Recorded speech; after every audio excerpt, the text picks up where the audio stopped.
Hi guys, welcome back once again to my channel Wholeness and Soul Matters with Chuchi। कुछ समय हो गया है मुझे नार्सिसिज्म की अपने वीडियोस बनाए हुए। मैं और वीडियोस इस टॉपिक पे बनाऊंगी, लेकिन फिलहाल मुझे लगा समय है to make a quick checklist of important terms related with narcissistic personality disorder, ताकि हर वो इंसान जो नार्सिसिज्म के बारे में किसी भी तरह से समझने का, डीपर अंडरस्टैंडिंग लेने का इच्छुक है, उसको एटलीस्ट ये सारे टर्म्स के बीच में कोई कन्फ्यूजन नहीं रहे। All these important terms which are connected and used in the topic of narcissism should be at their fingertips. So here's a quick list or a quick glossary of terms which are most commonly used when we are discussing narcissistic personality disorder. इसमें से काफ़ी सारे terms मैं already videos में use कर चुकी हूँ, लेकिन this is a quick reference list. NPD, simply a short form which is used for narcissistic personality disorder or any person जो narcissism के कोई भी तरह के forms से clinically diagnosed है। overt narcissist, जिसे हम कहते हैं गार्डन वैरायटी नार्सिसिस्ट भी, क्लासिकल नार्सिसिस्ट भी, या एक टिपिकल नार्सिसिस्ट भी। यूजुअली ये एक्सट्रोवर्टेड होते हैं, बहुत चार्मिंग पर्सनालिटी के होते हैं, बहुत स्मूथ टॉकर्स होते हैं और सबको अपनी तरफ अट्रैक्ट कर लेते हैं। लेकिन इनमें ज़्यादातर या मोस्टली वो सारे ट्रेट्स होते हैं जो एक नार्सिसिस्टिक पर्सनालिटी डिसऑर्डर के इंसान के अंदर पाए जाते हैं। To know more about this variety of narcissist, जो कि सबसे ज़्यादा कॉमनली पाए जाने वाले टाइप के नार्सिसिस्ट होते हैं, you should watch my video, जो सबसे पहला वीडियो मैंने नार्सिसिज्म पे बनाया था, the kinds of narcissist. Next है कोवर्ट नार्सिसिस्ट, जिसके ऊपर मैंने फिर इसी वीडियो में बात की थी। द टाइप्स ऑफ नार्सिसिस्ट में कोवर्ट नार्सिसिस्ट को आइडेंटिफाई करने के लिए मैंने एक अलग वीडियो भी पूरा बनाया हुआ है। This is the kind of narcissist who is usually silent, they are usually not extroverted, they are usually found like in corner spots, या फिर ये ज़्यादा शाय होते हैं, टिमिड होते हैं, लेकिन अंदर से इनकी सारी सेंस ऑफ इंटाइटलमेंट जो होती है, अपने बारे में सोचने का तरीका होता है, वो वैसा ही होता है जैसे कि ओवर्ट नार्सिसिस्ट का होता है। ये वाले नार्सिसिस्ट को पहचानना सबसे ज़्यादा मुश्किल होता है हमारे फ्रेंड सर्कल्स में, सोशल सर्कल्स में, फैमिली सर्कल्स में, ऑफिसेज में, क्योंकि ये वाले नार्सिसिस्ट के जो ट्रेट्स हैं वो इतनी जल्दी सामने नहीं आते हैं। सामने आते हैं तो समझ नहीं आता, क्योंकि ये hidden kind of, covert kind of narcissist होते हैं। और ओवर्ट नार्सिसिस्ट से कहीं ज़्यादा ये पूरे प्रो होते हैं एट प्लेइंग द विक्टिम। इसके बारे में ज़्यादा जानने के लिए again watch the specific videos. Narcissistic abuse, यानी हर वो तरीका, हर वो टूल, हर वो स्ट्रैटेजी, हर वो बातचीत का तरीका, हर वो उठने बैठने का तरीका, हर वो बात, हर वो मैनिपुलेशन, हर वो मनूवर, हर वो ब्रेन वेव जो एक नार्सिसिस्ट अब्यूज़ करता है अपने सर्वाइवल के लिए, अपने एजेंडा को आगे बढ़ाने के लिए, ये उसकी पर्सनालिटी का पार्ट होता है। और ये बिहेवियर एक दूसरे इंसान के लिए, जो नार्सिसिस्ट पर्सनालिटी डिसऑर्डर के इंसान का विक्टिम है, उसके लिए ये psychologically, physically, mentally, emotionally, even spiritually, किसी भी तरह से ये बहुत सफरिंग क्रिएट करता है। शॉर्ट टर्म से लेके लॉन्ग टर्म बहुत डीप इफेक्ट्स क्रिएट करता है, even leading two things like post traumatic stress disorder. तो हर वो चीज़ जो नार्सिसिस्ट जो है अपने रिलेशनशिप्स में दूसरों से इंगेज करने के लिए अप्लाई करता है, अपने आप को बरकरार रखने के लिए, अपने आप को बनाए रखने के लिए, अपनी पर्सनालिटी में, वो अब्यूज़िव तरीका होता है। हर वो तरीका नार्सिसिस्टिक अब्यूज़ का हिस्सा होता है, जिसका असर दूसरे इंसान पे बहुत टॉक्सिक, बहुत डिमीनिंग, बहुत ज़्यादा नेगेटिव होता है। गैसलाइटिंग, ये एक बहुत ही ज़्यादा बड़ा तरीका है जो हर नार्सिसिस्टिक पर्सनालिटी डिसऑर्डर का इंसान इस्तेमाल करता है। आम ज़िंदगी में भी लोग गैसलाइटिंग ऑफन इस्तेमाल करते हैं, specially toxic people, but narcissist का तो ये एक बहुत अहम टूल है। गैसलाइटिंग बेसिकली मीन्स दूसरे इंसान को उसी की रियलिटी पे, उसी की जो सच्चाई है, उसी के जो सच एक्सपीरियंसेस है, उनको क्वेश्चन करने पे मजबूर कर देना, और बाकी लोगों को भी ये दर्शाना कि वो इंसान के साथ जो सच में हुआ है, वो इंसान की जो सच का वर्जन है, उसकी जो सच्ची कहानी है, वो उस पर कोई यकीन ना करे। और तो गैसलाइटिंग मतलब basically making you question your own truth, your own real perception, और आपके अंदर कंफ्यूजन, सेल्फ डाउट क्रिएट करना, ताकि एक माइंड गेम की तरह, एक साइकोलॉजिकल जो है अब्यूज़ को यूज़ करके नार्सिसिस्ट जो है आपको जो है मेंटली ऑप्रेस कर सके, आपको मेंटली अपने गेम प्लान के अंडर रख सके। गैस लाइटिंग के ऊपर मैं एक पूरा वीडियो बना चुकी हूँ, उसमें मैंने डिटेल से बात की है कि गैस लाइटिंग कितनी एक्सट्रीम तरह की साइकोलॉजिकल मेंटल क्रूअल्टी हो सकती है। So if you haven't watch this video on gas lighting, please go and watch it now. Narcissistic supply यानी कि हर तरह की वो सप्लाई जो नार्सिसिस्ट के एग्जिस्टेंस के लिए, जो उसके अपने खुद को बरकरार रखने के लिए एसेंशियल है, बेसिकली उसको जो अपनी पूरी ज़िंदगी चलाने के लिए ही एसेंशियल है, क्योंकि नार्सिसिस्ट के अंदर की जो सेल्फ होती है, सेंस ऑफ सेल्फ, वो बिल्कुल नहीं होती। There is nothing inside, there is complete lack and emptiness. तो नार्सिसिस्ट अपने आप को बनाने के लिए बाहरी इमेज पे, बाहरी वैलिडेशन पे, बाहरी एडमिरेशन पे ही डिपेंडेंट होता है। इसलिए हर वो चीज़ जो नार्सिसिस्ट को बड़ा बनाती है, उसको एक फॉल्स सेंस ऑफ सेल्फ देती है, उसको एक जो ढांचा है उसको खड़ा रखती है, वो नार्सिसिस्ट की सप्लाई होती है। वो एडमिरेशन भी हो सकती है, बाहर से प्रेस, प्रशंसा, वैलिडेशन, या फिर मनी, या फिर फेवर्स, या फिर पावर, फेम।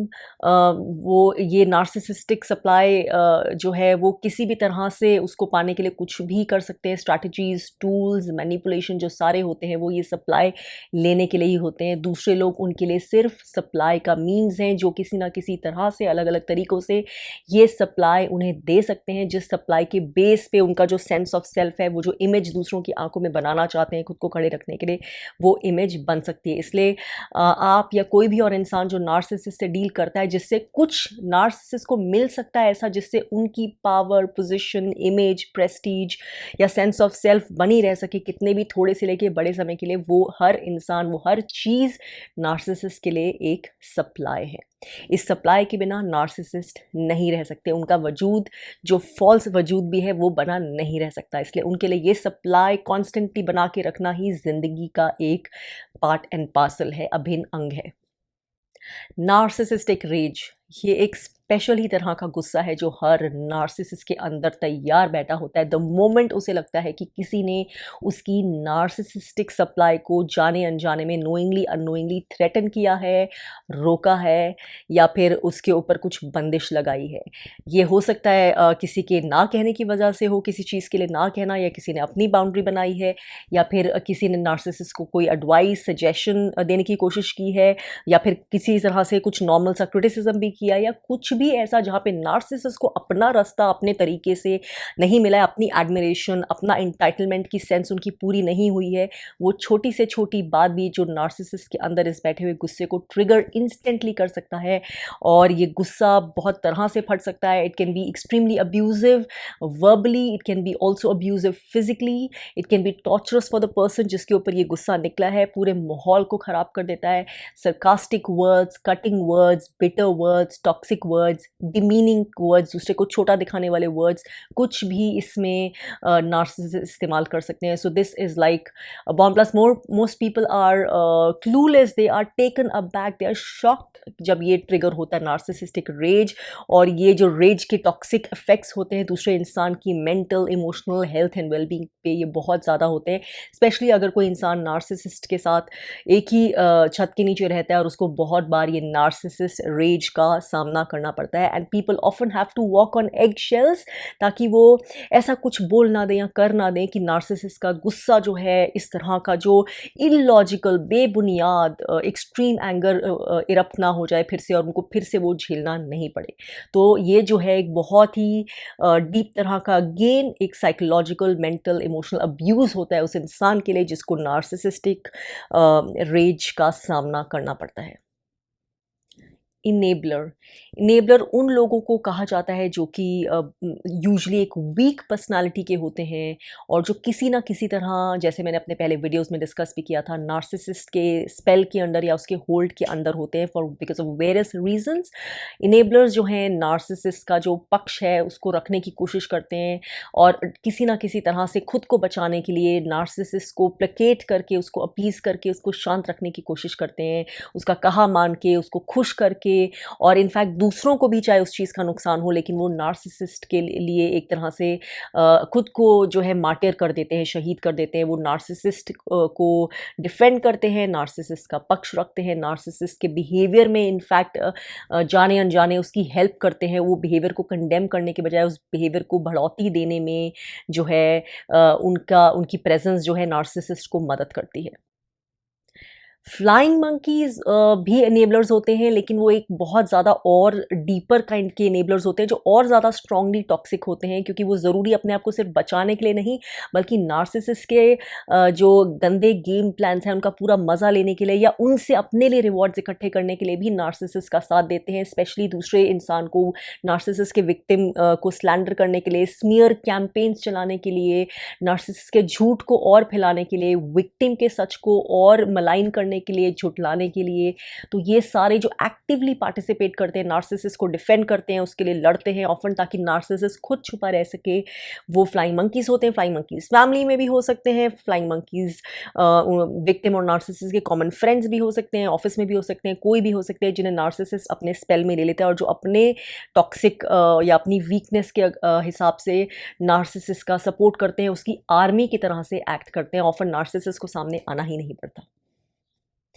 स्केपगोट, अब ये टर्म ज़्यादातर किसी ऐसे इंसान के लिए यूज़ होता है जो यूजुअली एक फैमिली सेटिंग में सबसे ज़्यादा जो नार्सिसिस्टिक पर्सनालिटी डिसऑर्डर का इंसान है उसका भार सहता है, उसका अब्यूज़ सहता है। सबसे ज़्यादा स्केपगोट को गैसलाइट किया जाता है, सबसे ज़्यादा उसकी इमेज ख़राब की जाती है लोगों के सामने, सबसे ज़्यादा उसको पनिशिंग बिहेवियर सहना पड़ता है, सबसे ज़्यादा उसको चीज़ें स्मूथ करनी पड़ती है, सबसे ज़्यादा उसको एग शेल्स पे चलना पड़ता है, सबसे ज़्यादा उसकी inner identity, self esteem, mental emotional health और वेलबींग पे असर पड़ता है। सबसे ज़्यादा उसको जो बेसिकली जैसे मैंने कहा भार सहना पड़ता है एक नार्सिसिस्ट के साथ रहने का, ताकि नार्सिसिस्ट की सेल्फ इमेज, उसकी सप्लाई बनी रह सके। Scapegoats often also tend to end up with post traumatic stress disorder. Often किसी फैमिली सेटिंग्स में, नार्सिसिस्टिक फैमिली सेटिंग्स में अगर बहुत सारे बच्चे हैं तो कोई ना कोई एक बच्चा होता है जो स्केपगोट बनाया जाता है। This is very common. Golden child, ये अगेन एक टर्म है जो ज़्यादातर स्पेसिफिकली एक नार्सिसिस्टिक पेरेंट के कॉन्टेक्स्ट में यूज़ होता है उसके किसी एक बच्चे के लिए। जैसे बहुत सारे अगर बच्चे हैं या दो भी बच्चे हैं उसमें ऑफन एक बच्चा स्केपगोट बना दिया जाता है बाय अ नार्सिसिस्टिक पेरेंट, वैसे ही एक दूसरा बच्चा है जिसको गोल्डन चाइल्ड बना दिया जाता है। जैसे स्केपगोट को मोर देन हिज और her fair share abuse, neglect, punishment, humiliation, burden मिलता है, वैसे ही जो गोल्डन चाइल्ड होता है उसको अपने हिस्से से कहीं ज़्यादा और इलॉजिकल एक्स्ट्रावेगेंट प्रोपोर्शंस में प्रेज मिलती है, वैलिडेशन मिलती है, अटेंशन मिलती है, एडमिरेशन मिलती है। और अगेन ये सब इसलिए मिलता है ताकि नार्सिसिस्ट को अपनी सप्लाई मिल सके और वो जो है ट्रायंगुलेशन भी कर सके, जो है अपने बच्चों के बीच में ट्रायंगुलेशन का भी इस्तेमाल कर सके। ट्रायंगुलेशन, अगेन मैं इस पर एक पूरा वीडियो बना चुकी हूँ फ्लाइंग मंकीज एंड ट्रायंगुलेशन में। तो इन सिंपल वर्ड्स ट्रायंगुलेशन एक ऐसा तरीका है जिसमें नार्सिसिस्ट ज़बरदस्ती एक ट्रायंगल फॉर्म करता है, जैसे कि in the case of a scapegoated child and the case of a golden child, जिसमें आपको ज़बरदस्ती एक ट्रायंगल का पार्ट बना दिया जाता है। साइकोलॉजिकली या इमोशनली आपने उसका ट्रायंगल का पार्ट करने के लिए हाँ नहीं दी जाती। वो ट्रायंगुलेशन जो है नार्सिसिस्ट के गेम प्लान्स का एक तरीका होता है ताकि वो डिवाइड एंड रूल खेल सके, ताकि वो अपना जो उसको नार्सिसिस्टिक सप्लाई मिल सके, ताकि वो जो लोगों के बीच में अच्छे रिलेशंस ना बनने दे और अपने फ्लाइंग मंकीज़ की और इनेबलर्स की आर्मी को भी बरकरार रख सके और अपने विक्टिम पे पूरा कंट्रोल कर सके। इस पे पूरा वीडियो ट्रायंगुलेशन पे आप देख सकते हैं। But this is a form of again psychological mental abuse in which you are forced to be a part of a triangle, जिसमें आपने हामी नहीं दी है जिसका पार्ट होने के लिए। डायरेक्टली इनडायरेक्टली बाय कंपैरिजंस और वेरियस अदर मीन्स जो नार्सिसिस्ट है वो आप ट्रायंगुलेशन की स्ट्रैटेजी को अपनाए रखता है अपने एजेंडास को आगे बढ़ाने के लिए। ग्रे रॉक, अब grey rock is a kind of a tool जो यूज़ होता है to heal your self and protect your self against a narcissist. आप बेसिकली एक पत्थर की तरह बन जाते हैं जो रिएक्ट नहीं करता, इंगेज नहीं करता, पार्टिसिपेट नहीं करता और किसी भी तरह से नार्सिसिस्ट को जो है उसकी फ्यूल या उसकी नार्सिसिस्टिक सप्लाई नहीं देता है। So this kind of behaviour is often said as going grey rock. Hoovering, hoovering यानी कि वैक्यूम करना भी कई कंट्रीज़ में वैक्यूम करने को हूवर करना बोलते हैं।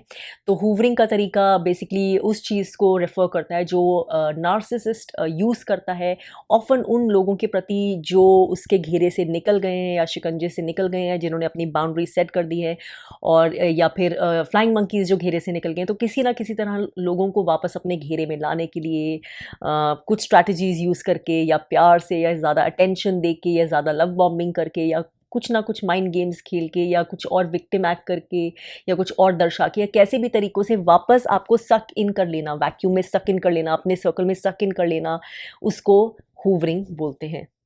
स्मीयर कैंपेन यानी कि वो कैंपेन जो नार्सिसिस्ट इस्तेमाल करता है आपकी पीठ के पीछे आपकी इमेज की धज्जियां उड़ा देने के लिए, आपके सच पे क्वेश्चन मार्क लगा देने के लिए, आपके कैरेक्टर पे, आपके इंटेंशंस पे, आपकी प्योरिटी पे, आपके sense of reason and logic पे क्वेश्चन मार्क लगाने के लिए, लोगों के जो दिमाग में आपके लिए जो है गलत भर देने के लिए, गलत आइडियाज़ डाल देने के लिए, आपकी बेसिकली जो सोशल इमेज है या कहीं ऑफिस में इमेज है जो उसके ऊपर क्वेश्चन मार्क्स डाल देने के लिए, उसको ख़राब कर देने के लिए, ताकि कोई आपका साथ नहीं दे, ताकि आप बिल्कुल अकेले पड़ जाएं, आइसोलेट हो जाएं। ट्रायंगुलेशन में मैंने इसकी खूब बात की है। फ्लाइंग मंकीज़ का ऑफन इस्तेमाल होता है इन स्मीयर कैंपेन्स में आपके खिलाफ नेगेटिव एजेंडा फैलाने के लिए, झूठ फैलाने के लिए। और आज की मेरी फाइनल जो क्विक टर्म है वो है नो कॉन्टैक्ट। तो again, going no contact just like grey rock is also part of the tools जिसका हम इस्तेमाल कर सकते हैं to protect our selves and disengage from a narcissist. Going no contact simply just like the word says is going absolutely no contact, completely cutting away from the narcissist, ना सिर्फ physical engagement से बल्कि WhatsApp पे, phone पे, social circle में किसी भी तरह के इंगेजमेंट को ख़त्म कर देना, टोटली कॉन्टैक्ट बंद कर देना। That is called going no contact. Often it's considered to be the best form of protection from a narcissistic person, of course अगर जिसके लिए ये पॉसिबल होता है तो। तो well, these were my quick terms today with reference to narcissism। और भी बहुत सारे terms हैं, उनके लिए मैं एक वीडियो फिर कभी बनाऊंगी। Keep watching my content and I'll see you again in another video soon।